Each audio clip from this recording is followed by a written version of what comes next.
আসসালামু আলাইকুম রহমতুল্লাহি ওয়া বারাকাতুহু। সম্মানিত দর্শক,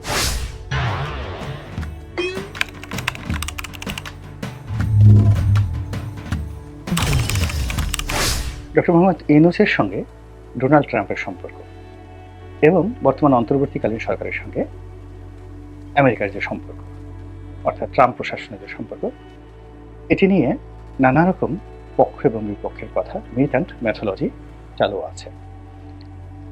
বাংলাদেশের সবাই আমরা জানি যে ডক্টর মোহাম্মদ ইউনূসের সঙ্গে ডেমোক্র্যাটদের একটা ভালো সম্পর্ক ছিল, বিশেষ করে হিলারি ক্লিন্টন এবং বিল ক্লিন্টন, এবং সেই সুবাদে বারাক ওবামার সঙ্গে তার একটা সহানুভূতিশীল সম্পর্ক ছিল, কিন্তু পারিবারিক সম্পর্কটা মূলত ক্লিন্টনের সঙ্গে এবং বিল ক্লিন্টনের সঙ্গে। আমেরিকাতে এটা নিয়ে প্রচুর আলোচনা হয়, অনেক বদনামও আছে যে বিল ক্লিন্টনের যে ফাউন্ডেশন রয়েছে, ক্লিন্টন ফাউন্ডেশন, এই ক্লিন্টন ফাউন্ডেশনে ডক্টর মোহাম্মদ ইউনূস বড় অঙ্কের টাকা ডোনেট করেছেন। দ্বিতীয়ত, বিগত যে হিলারি ক্লিন্টনের সাথে ডোনাল্ড ট্রাম্পের যে নির্বাচন হলো, সেই নির্বাচনে তিনি অর্থের সংস্থান করেছেন, অর্থাৎ হিলারি ক্লিন্টনের নির্বাচনী ফান্ডে তিনি বড় অঙ্কের টাকা দিয়েছেন, এবং এটা নিয়ে খোদ আমেরিকাতে ডোনাল্ড ট্রাম্প পর্যায়ের লোকজন কথাবার্তা বলেছেন। কাজেই ডোনাল্ড ট্রাম্পের মতো একজন জেদি মানুষ, রাগী মানুষ, একরোখা মানুষ, তিনি যদি ক্ষমতা আসেন, ডক্টর মোহাম্মদ ইউনূসকে তিনি তছনছ করে ছেড়ে দেবেন। এই যে একটা গল্প, ম্যাথোলজি, এটা পুরো নির্বাচনের সময়টিতে চালু ছিল। এক। দুই নম্বর হলো যে বাংলাদেশে যেমন ডক্টর ইউনূসের ব্যবসা রয়েছে, বাণিজ্য রয়েছে, তেমনি ইউরোপে এবং আমেরিকাতে তার গ্রামীণ ব্যাংকের অনেক কার্যক্রম সেখানে রয়েছে, সেখানে তার ইনভেস্টমেন্ট আছে, এবং ওই সকল কর্মকাণ্ডের সঙ্গে হিলারি ক্লিন্টন এবং বিল ক্লিন্টনের পরিবার ব্যবসায়িকভাবে জড়িত বলে আমরা বিভিন্ন মাধ্যমে জানতে পেরেছি। যারা ডক্টর মোহাম্মদ ইউনূসকে পছন্দ করেন না, তারা বলার চেষ্টা করেছেন যে ডক্টর মোহাম্মদ ইউনূসের এই সকল কর্মকাণ্ড, বিশেষ করে আমেরিকাতে তার যে ইকোনমিক যে ডিলিংস, এগুলো নিয়ে ডোনাল্ড ট্রাম্প সরকার তারা সেখানে তদন্ত করবে, এবং যখনই কোনো একটা রাষ্ট্রশক্তি যে কোনো লোকের বিরুদ্ধে, দেশ হোক দেশের বাইরে হোক, তার অর্থনৈতিক বিষয়াদি নিয়ে তদন্ত করে, সেখানে কিছু না কিছু বের হয়ে আসে। আমরা সত্যিকার অর্থে একেবারে সরকারি কাগজপত্র, ব্যাংক ব্যালেন্স এবং ব্যবসা বাণিজ্য, তিনটার যে একত্র মানে একেবারে নিখুঁত যে অডিট, এটি আসলে সম্ভব হয় না। কাজেই আপনি যদি কাউকে নাস্তানাবুদ করতে চান, নাজেহাল করতে চান, যে কোনো মানুষকেই আপনি যে কোনো সময় করতে পারেন। এটা এফবিআই দিয়ে করতে পারেন, ভারতের যে central bureau of investigation CBI দিয়ে করতে পারেন, বাংলাদেশের দুর্নীতি দমন কমিশন সিআইডি এনবিআর দিয়ে করতে পারেন। যে কোনো মানুষকে অপদস্থ করতে পারেন যে তোমার এই শার্টটা তুমি কিনেছো $30 দিয়ে, কিন্তু তুমি তো এই $30 যে শার্ট কেনার যে ভাউচার, এটি আয়কর ফাইলে জমা দাও। তা আমাদের এই জীবনে এরকম ছোটোখাটো বিষয়, আপনি ধরুন একদিন দুপুরে খাবার খেয়েছেন, ক্রেডিট কার্ড দিয়ে বিল দিয়েছেন 5,000 টাকা, তো এখন সেই ক্রেডিট কার্ড দিয়ে যে 5,000 টাকার বিল দিয়েছেন, সেটা আপনার আয়কর নথিতে আপনি উল্লেখ করেন, অন্য সব কিছু অ্যাকাউন্ট দিয়েছেন, কিন্তু এই কাজগুলো করেন। কিংবা আপনার বাসায় একটা নতুন সোফা সেট আছে, সেটি আপনি আয়কর ফাইলে দেখাননি, এবং এটা নিয়ে দেখা গেল আয়কর বিভাগ আপনাকে গলা চেপে ধরল।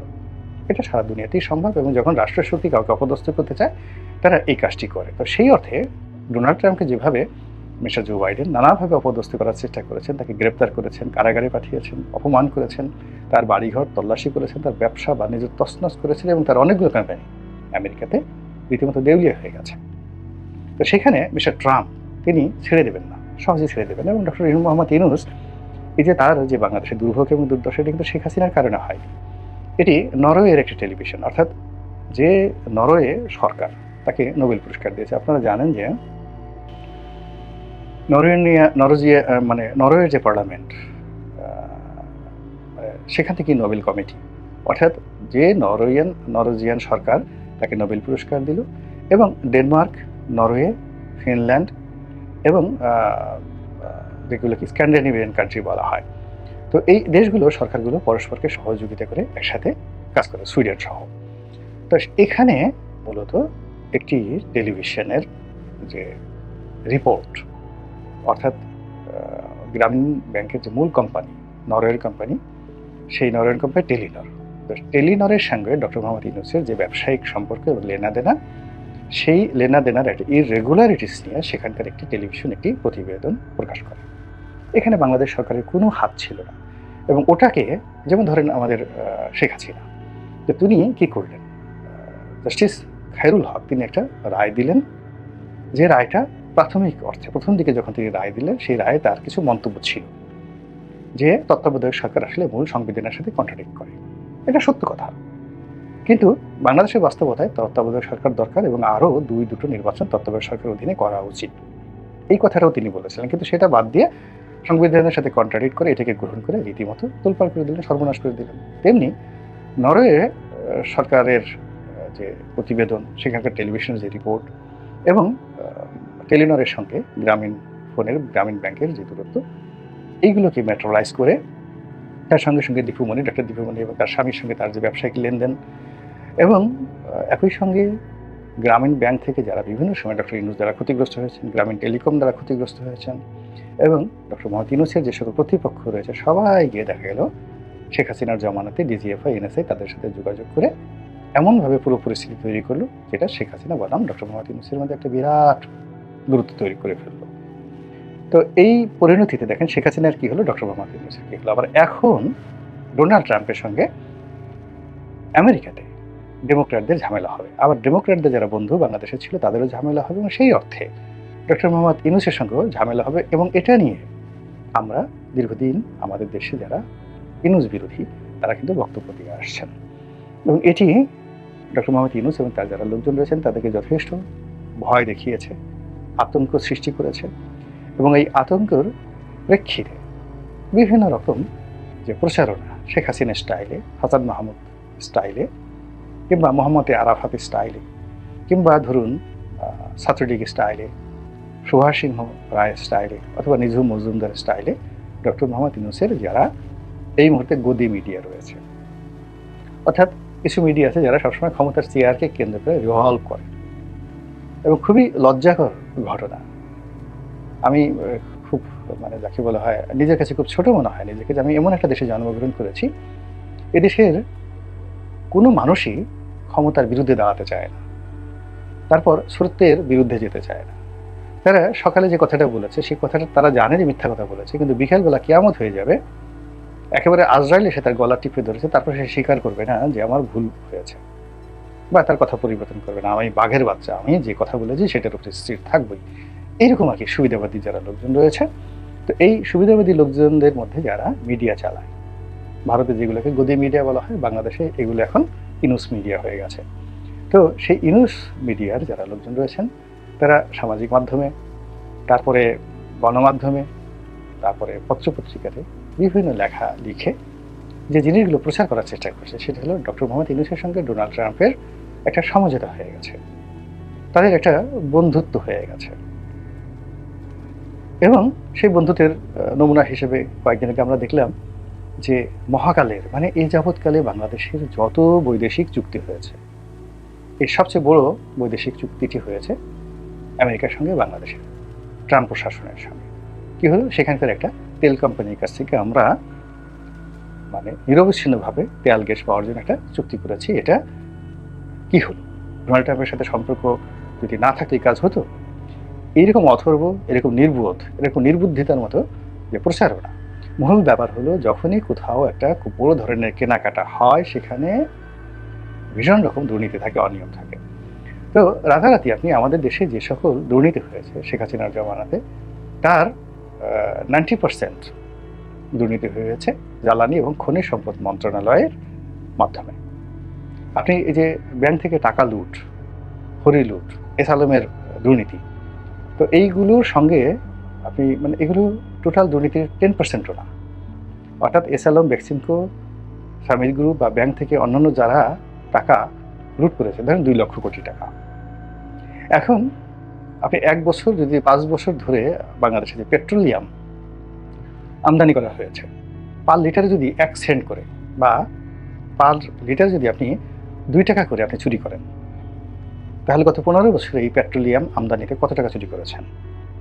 আচ্ছা, আবার এই পেট্রোলিয়াম ডিস্ট্রিবিউশন, বাংলাদেশের পেট্রোলিয়াম ডিস্ট্রিবিউশন, অর্থাৎ আপনি যাদেরকে পরিবহনের দায়িত্ব দিচ্ছেন, ট্রাক কোম্পানি, লরি কোম্পানি, তারপরে এই বিভিন্ন জাহাজ কোম্পানি, লাইটারিং কোম্পানি, কত হাজার কোটি টাকা দুর্নীতি হয়।